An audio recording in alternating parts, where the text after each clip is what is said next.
Kajian terhadap hukum merokok. Meskipun rokok tidak ada di zaman Rasulullah SAW, para ulama menetapkan hukum keharamannya berdasarkan prinsip-prinsip syariah yang universal, yaitu dalil-dalil tentang larangan berbuat kemudorotan atau membahayakan diri sendiri dan orang lain. Dalil ini bersumber dari Al-Quran dan hadis, termasuk hadis yang diriwayatkan oleh Ibnu Majah dan Al-Baihaqi. Hadis dari Ibnu Majah dan Al-Baihaqi, dalil utama yang digunakan untuk menetapkan hukum haram merokok dari kedua periwayat hadis ini adalah hadis yang melarang perbuatan yang membahayakan. Matan hadisnya, la dororo wala diroro. Tidak boleh membahayakan diri sendiri dan tidak boleh membahayakan orang lain. Dari takhrij hadisnya, yaitu hadis ini diriwayatkan oleh Ibnu Majah dalam sunannya nomor 2340, Al-Baihaqi dalam sunannya, Al-Hakim dalam kitabnya Al-Mustadrak, Ad-Daruqutni dalam sunannya, Imam Malik dalam kitabnya Al-Muwatta. Status hadis ini adalah tergolong sahih sebagaimana dikemukakan oleh Syekh Albani. Argumentasi pengharaman rokok. Berikut adalah penjelasan mengapa hadis ini menjadi dalil untuk mengharamkan rokok. Membahayakan diri sendiri, dororo. Konsensus medis membuktikan membahayakan diri sendiri, dororo.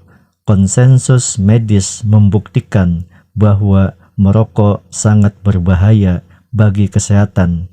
Rokok mengandung bahan kimia berbahaya yang menyebabkan berbagai penyakit seperti kanker, jantung, paru-paru. Dengan demikian, merokok jelas termasuk perbuatan membahayakan diri sendiri yang dilarang dalam hadis ini. Kemudian, membahayakan orang lain, diroro.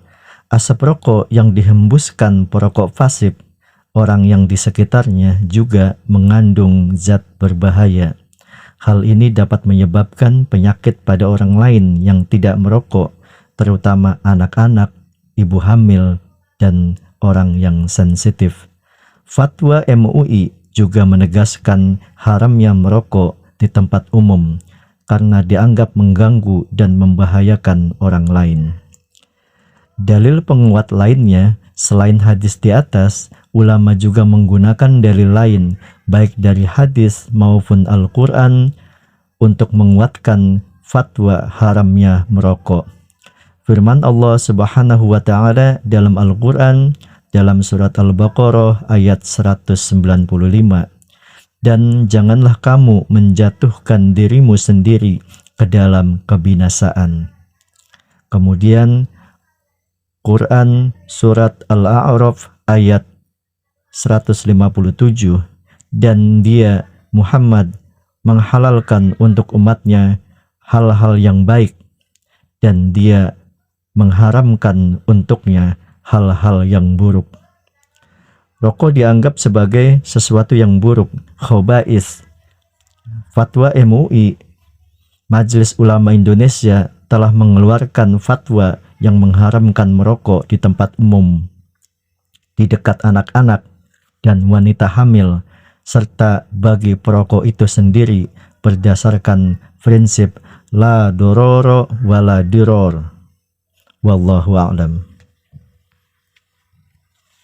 Namun demikian, perhatikan juga dalil-dalil lainnya, beberapa yang menyatakan bahwa merokok itu hukumnya mubah karena berdasarkan dalil secara umum. Ada juga yang menyatakan bahwa merokok hukumnya makruh. Mereka punya alasan tersendiri. Mari kaji bareng-bareng lebih jauh. Wallahu a'lam. Mari kita belajar lebih jauh lagi. Wallahu a'lam.